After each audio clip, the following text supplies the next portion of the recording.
Snacks recipe ಈಸಿಯಾಗಿ ಮಾಡಿಬಿಡ್ಬೋದು. ಒಂದು 5ರಿಂದ 8 ನಿಮಿಷ ಒಳಗಡೆ ಸೂಪರಾಗಿರುವಂಥ ಟೇಸ್ಟಿಯಾಗಿರುವಂಥ ಖಾರವಾಗಿರುವಂಥ ಸ್ನ್ಯಾಕ್ಸ್ ರೆಸಿಪಿ ಪ್ರತಿಯೊಬ್ಬರಿಗೂ ಕೂಡ ತುಂಬ ಇಷ್ಟ ಆಗುತ್ತೆ. ಬೇಬಿ ಕಾರ್ನ್ ಇದೆ ಅಂತ ಹೇಳಿದ್ರೆ ಸಾಕು, ಮನೆ ಮಂದಿಗೆಲ್ಲ ಆಗುವಷ್ಟು ಸ್ನ್ಯಾಕ್ಸನ್ನು ಮಾಡಿಬಿಡ್ಬೋದು. ಈಸಿಯಾಗಿ ಮಾಡ್ಬೋದು. ಕಡಿಮೆ ಇಂಗ್ರೀಡಿಯೆಂಟ್ಸ್ನಲ್ಲಿ ಎಲ್ಲ ಮನೆಯಲ್ಲಿರುವಂಥ ಪದಾರ್ಥಗಳನ್ನೇ ಹಾಕಿ ಮಾಡೋ ಅಂಥ ಸ್ನ್ಯಾಕ್ಸ್ ರೆಸಿಪಿ ನಿಮ್ಮೆಲ್ಲರಿಗೂ ಕೂಡ ತುಂಬ ಇಷ್ಟ ಆಗುತ್ತೆ. ಮಿಸ್ ಮಾಡದೆ ನೀವು ಕೂಡ ಟ್ರೈ ಮಾಡಿ. ಯಾರೆಲ್ಲ ಟ್ರೈ ಮಾಡ್ತೀರಾ ಕಮೆಂಟ್ ಮಾಡೋದನ್ನು ಮರಿಬೇಡಿ. ತುಂಬ ಚೆನ್ನಾಗಿರುತ್ತೆ. ಖಾರವಾಗಿ ಸೈಡ್ ಡಿಶ್ ಥರ ಕೂಡ ಇದನ್ನು ಮಾಡ್ಬೋದು. ಬನ್ನಿ ಹೇಗೆ ಮಾಡೋದು ನೋಡ್ಕೊಂಡು ಬರೋಣವಾ. ನಾನಿಲ್ಲಿ ಬೇಬಿ ಕಾರ್ನನ್ನು ತೊಗೊಂಡಿದ್ದೀನಿ. ಇದನ್ನು ಮೇಲ್ಗಡೆ ಪೀಲ್ ಮಾಡಿ ನೀಟಾಗಿ ಅದನ್ನು ತೊಳೆದ್ಬಿಟ್ಟು ಈ ರೀತಿಯಾಗಿ ಹಚ್ಬಿಟ್ಟು ಇಟ್ಕೊಂಡಿದ್ದೀನಿ. ಅದರಲ್ಲಿ ನೀರಿನ ಅಂಶ ಏನೂ ಇರಬಾರ್ದು ಸ್ನೇಹಿತರೆ. ನಾನಿಲ್ಲಿ ಸುಮಾರು ಒಂದು ಅರ್ಧ kg ಬೇಬಿ ಕಾರ್ನನ್ನು ತೊಗೊಂಡಿದ್ದೀನಿ. ನೋಡಿ, ಈ ರೀತಿಯಾಗಿ 1ರಲ್ಲಿ 4 ಭಾಗ ಆಗೋವಷ್ಟು ಕಟ್ ಮಾಡಿ ಹಾಕ್ಕೊಂಡಿದ್ದೀನಿ. ಚಿಕ್ಕದಾಗಿತ್ತು ಅಂತ ಏನಾದರೂ ಹೇಳಿದ್ರೆ ನೀವು 1ಅನ್ನು 2 ಭಾಗ ಮಾಡಿ ಕೂಡ ಹಾಕ್ಕೊಳ್ಬೋದು. ನಾನಿಲ್ಲಿ ಸುಮಾರು ಒಂದು ಅರ್ಧ kg ತೊಗೊಂಡಿದ್ದೀನಿ. ಬನ್ನಿ ಇದಕ್ಕೊಂದು ಮಸಾಲೆನ ಮಿಕ್ಸ್ ಮಾಡ್ಕೊಳ್ಳೋಣ.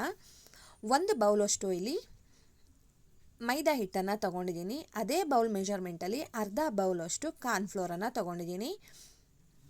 ರುಚಿಗೆ ಉಪ್ಪು, ಇವು 3 ಹಾಕಿ ಚೆನ್ನಾಗಿ ಡ್ರೈ ಮಿಕ್ಸ್ ಮಾಡ್ಕೊಳ್ಳೋಣ. ಅವು 3 ಚೆನ್ನಾಗಿ ಹೊಂದ್ಕೋಬೇಕು. ಉಪ್ಪು, ಕಾರ್ನ್ಫ್ಲೋರು, ಮೈದಾ 3 ಕೂಡ ಚೆನ್ನಾಗಿ ಹೊಂದ್ಕೊಂಡಷ್ಟು ಉಪ್ಪೆಲ್ಲ ಚೆನ್ನಾಗಿ ಹಿಡಿಯುತ್ತೆ ಎಲ್ಲ ಕಡೆನೂ. ಇವಾಗ ಇದಕ್ಕೊಂದು ಡ್ರೈ ಮಸಾಲ ಹಾಕ್ಕೊಬೇಕಾಗತ್ತೆ, ಪುಡಿಗಳನ್ನು.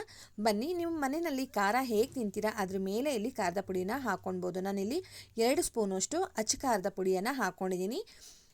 2 ಸ್ಪೂನಷ್ಟು ಧನಿಯಾ ಪುಡಿ. ನೀವಿಲ್ಲಿ ಕಾಶ್ಮೀರಿ ರೆಡ್ ಚಿಲ್ಲಿ ಪೌಡರ್ ಕೂಡ ಉಪಯೋಗಿಸ್ಬೋದು, ಇಲ್ಲ ಫುಡ್ ಕಲರ್ ಬೇಕಾದರೂ ಹಾಕ್ಬೋದು. ನಾನು ಅವೆರಡನ್ನೂ ಕೂಡ ಇಲ್ಲಿ ಹಾಕಿಲ್ಲ. 1 ಸ್ಪೂನಷ್ಟು ಗರಂ ಮಸಾಲ, ಸ್ವಲ್ಪ ಅರಿಶಿಣ. ಇದೆಲ್ಲ ನಿಮ್ಮ ಮನೆಯಲ್ಲಿ ಖಾರ ಮಸಾಲೆ ಹೇಗೆ ತಿಂತೀರಾ ಅದ್ರ ಮೇಲೆ ಹಾಕ್ಕೊಳ್ಳಿ, ತುಂಬ ಚೆನ್ನಾಗಿರುತ್ತೆ. ಖಾರ ನಾವು ಜಾಸ್ತಿ ತಿನ್ನಲ್ಲ ಅಂತ ಅನ್ನೋರು ಕಡಿಮೆ ಮಾಡ್ಕೊಳ್ಬೋದು. ಇದನ್ನೆಲ್ಲ ಮಿಕ್ಸ್ ಮಾಡ್ಕೊಂಬಿಡೋಣ ಒಂದು ರೌಂಡು ಚೆನ್ನಾಗಿ. ಆ ಮೈದಾ ಹಿಟ್ಟು ಜೊತೆ ಎಲ್ಲ ಚೆನ್ನಾಗಿ ಹೊಂದ್ಕೊಬೇಕು ಈ ಪುಡಿಗಳೆಲ್ಲ. ಇದಕ್ಕೆ ಸುಮಾರು 1ರಿಂದ 1.5 ಸ್ಪೂನಷ್ಟು ಶುಂಠಿ ಬೆಳ್ಳುಳ್ಳಿ ಪೇಸ್ಟನ್ನು ಹಾಕ್ಕೊಳ್ಬೇಕು. ನಾನಿಲ್ಲಿ 1 ಸ್ಪೂನ್ ತುಂಬ ಹಾಕ್ಕೊಂಡಿದ್ದೀನಿ, ಅಲ್ಲಿಗೆ ಸ್ವಲ್ಪ ದೊಡ್ಡ ಸ್ಪೂನಲ್ಲೇ ಹಾಕ್ಕೊಂಡಿದ್ದೀನಿ. ಸ್ವಲ್ಪ ಕರಿಬೇವಿನ ಸೊಪ್ಪು, ಇದನ್ನು ಕೂಡ ಒಂದು ರೌಂಡ್ ಮಿಕ್ಸ್ ಮಾಡ್ಕೊಂಬಿಡೋಣ.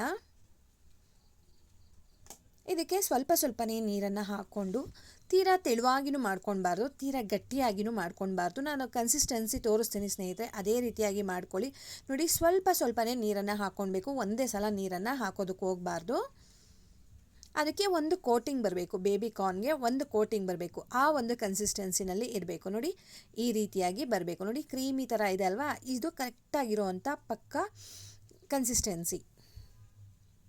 ಇವಾಗ ಇದಕ್ಕೆ ರೆಡಿ ಮಾಡಿ ಇಟ್ಕೊಂಡಿರುವಂಥ ಬೇಬಿ ಕಾರ್ನನ್ನು ಈ ಮಸಾಲ ಒಳಗಡೆ ಹಾಕ್ಕೊಂಬಿಡೋಣ. ಎಲ್ಲ ಚೆನ್ನಾಗಿ ಮಿಕ್ಸ್ ಮಾಡ್ಕೊಂಬಿಡೋಣ. ಅದರೊಳಗಡೆ ಬ್ಯಾಟರ್ ಇದೇ ರೀತಿಯೇ ಇರಬೇಕು ಸ್ನೇಹಿತರೆ. ಸ್ವಲ್ಪ ತೆಳುವಾಯಿತು ಅಂತಂದರೆ ಅದಕ್ಕೆ ಕೋಟಿಂಗ್ ಬರೋದಿಲ್ಲ. ಒಂದು ರೌಂಡು ಚೆನ್ನಾಗಿ ಮಿಕ್ಸ್ ಮಾಡ್ಕೊಂಬಿಡೋಣ. ನೋಡಿ, ಕೋಟಿಂಗು ತುಂಬ ಚೆನ್ನಾಗಿ ಬರ್ತಾ ಇದೆ. ಇವಾಗ ಇದು ರೆಡಿ ಆಗಿದೆ. ಇದನ್ನೇನೋ ರೆಸ್ಟಲ್ಲಿ ಇಡಬೇಕು ಆ ಥರ ಏನೂ ಇಲ್ಲ ಸ್ನೇಹಿತರೆ. ತುಂಬ ಚೆನ್ನಾಗಿ ಕ್ರಿಸ್ಪಾಗಿ ಸಕ್ಕದಾಗಿರುತ್ತೆ. ಎಣ್ಣೆನ ಮೀಡಿಯಮ್ ಫ್ಲೇಮ್ನಲ್ಲಿ ಬಿಸಿ ಮಾಡ್ಕೊಂಡಿದ್ದೀನಿ. ಇದಕ್ಕೆ ಇವಾಗ ಒಂದೊಂದನ್ನೇ ಬಿಡ್ತಾ ಹೋಗ್ತೀನಿ. ನಾವು ಒಟ್ಟಿಗೆ ಹಾಕಿಬಿಟ್ರೆ ಏನಾಗುತ್ತೆ ಅಂದರೆ ಒಂದಕ್ಕೊಂದು ಅಂಟ್ಕೊಂಡ್ಬಿಡುತ್ತೆ, ಕಾರ್ನ್ಫ್ಲೋರು ಮೈದಾ ಹಾಕಿರೋದ್ರಿಂದ. ಸೊ ಆದಷ್ಟು ಒಂದೊಂದನ್ನೇ ಬಿಟ್ಟರೆ ಸಪ್ರೇಟಾಗಿ ಒಂದೊಂದು ನಮಗೆ ಸಿಗುತ್ತೆ. ನೋಡಿ, ಈ ರೀತಿಯಾಗಿ ಆ ಎಣ್ಣೆಗೆ ಎಷ್ಟು ಇಡಿಸುತ್ತೆ ಅಷ್ಟನ್ನು ಹಾಕ್ಕೊಳ್ಳೋಣ. ಆದಷ್ಟು ಫ್ಲೇಮನ್ನು ಮೀಡಿಯಮ್ ಫ್ಲೇಮ್ನಲ್ಲೇ ಇಟ್ಕೊಳ್ಳಿ, ಐ ಫ್ಲೇಮು ಬೇಡ. ಲೋ ಫ್ಲೇಮ್ ಮಾಡಿಬಿಟ್ರೆ ಜಾಸ್ತಿ ಎಣ್ಣೆ ಅಬ್ಸರ್ವ್ ಮಾಡ್ಕೊಂಬಿಡುತ್ತೆ. ಇದು ಕರೆಕ್ಟಾಗಿದೆ. ಈ ಥರ ಮಾಡಿದ್ರೆ ಎಣ್ಣೆನ ಅಬ್ಸರ್ವ್ ಮಾಡ್ಕೊಳ್ಳೋದಿಲ್ಲ ಜಾಸ್ತಿ. ತುಂಬ ಚೆನ್ನಾಗಿರುತ್ತೆ, ಖಾರವಾಗಿ ಕ್ರಿಸ್ಪಾಗಿರುತ್ತೆ. ಮೈದಾ ಹಿಟ್ಟು ಹಾಕಿರೋದ್ರಿಂದ, ಕಾರ್ನ್ಫ್ಲೋರ್ ಹಾಕಿರೋದ್ರಿಂದ ಕ್ರಿಸ್ಪಿನೆಸ್ ತುಂಬ ಚೆನ್ನಾಗಿ ಬರುತ್ತೆ. ನೋಡಿ, ಈ ರೀತಿಯಾಗಿ ಒಂದೊಂದನ್ನೇ ನಾನು ಆ ಎಣ್ಣೆಗೆ ಎಷ್ಟು ಹಿಡಿಯುತ್ತೆ ಅಷ್ಟನ್ನು ಬಿಟ್ಟಿದ್ದೀನಿ. ಇದನ್ನು ಚೆನ್ನಾಗಿ ಆ ಬಬಲ್ಸ್ ಎಲ್ಲ ಕಡಿಮೆ ಆಗಬೇಕು, ಅಲ್ಲಿ ತನಕ ಇದನ್ನು ಫ್ರೈ ಮಾಡ್ಕೊಳ್ಬೇಕು. ನೋಡಿ, ಈ ರೀತಿಯಾಗಿ ನಾನು ಹೇಳ್ದಾಗೆ ನಿಮಗೆ ಕಲರ್ ಬೇಕು ಅಂತಂದರೆ ಫುಡ್ ಕಲರ್ ಬೇಕಾದರೂ ಹಾಕ್ಕೊಳ್ಬೋದು, ಇಲ್ಲ ಕಾಶ್ಮೀರಿ ರೆಡ್ ಚಿಲ್ಲಿ ಪೌಡರ್ ಬೇಕಾದರೂ ಹಾಕ್ಕೊಳ್ಬೋದು. ಮನೇಲಿ ಇರೋವಂಥ ಇಂಗ್ರೀಡಿಯೆಂಟ್ಸಲ್ಲಿ ಮಾಡ್ತಾ ಇರುವಂಥ ಸ್ನ್ಯಾಕ್ಸ್ ರೆಸಿಪಿ. ನಾನು ಹೇಳ್ದಾಗೆ ಸ್ವಲ್ಪ ಬೇಬಿ ಕಾರ್ನ್ ಇತ್ತು ಅಂತ ಅಂದರೂ ಕೂಡ ರುಚಿಯಾಗಿ ಚಟ್ಪಟ ಅಂತ ಮಾಡಿಬಿಡ್ಬೋದು. ನೋಡಿ ಈಗ ಬಬಲ್ಸು ಕೂಡ ಕಡಿಮೆ ಆಗಿದೆ, ಇದು ಕೂಡ ರೆಡಿ ಆಗಿದೆ ನೋಡಿ. ಇದನ್ನು ಬೇಕಂದರೆ ನೀವು ಡಬಲ್ ರೋಸ್ಟ್ ಕೂಡ ಮಾಡ್ಕೊಳ್ಬೋದು ಸ್ನೇಹಿತರೆ. ಡಬಲ್ ರೋಸ್ಟು ತಿನ್ನೋದಕ್ಕಿಂತ ಈ ರೀತಿ ಒಂದೇ ಸಲ ನಾವು ರೋಸ್ಟ್ ಮಾಡ್ಕೊಂಡು ತಿಂತೀವಲ್ವ, ಅದು ತುಂಬ ಚೆನ್ನಾಗಿರುತ್ತೆ. ಇವಾಗ ರೆಡಿ ಆಗಿದೆ, ಎಣ್ಣೆಯಿಂದ ಸಪ್ರೇಟ್ ಮಾಡ್ಕೋತಾ ಇದ್ದೀನಿ. ನೀವೇ ನೋಡ್ತಾ ಇದ್ದೀರಾ ಅಲ್ವಾ ಎಷ್ಟು ಚೆನ್ನಾಗಾಗಿದೆ ಅಂತ. ಸೊ ಪ್ರತಿಯೊಂದನ್ನು ಕೂಡ ಇದೇ ರೀತಿಯಾಗಿ ಫ್ರೈ ಮಾಡಿ ಎತ್ತಿಟ್ಕೋತಾ ಇದ್ದೀನಿ.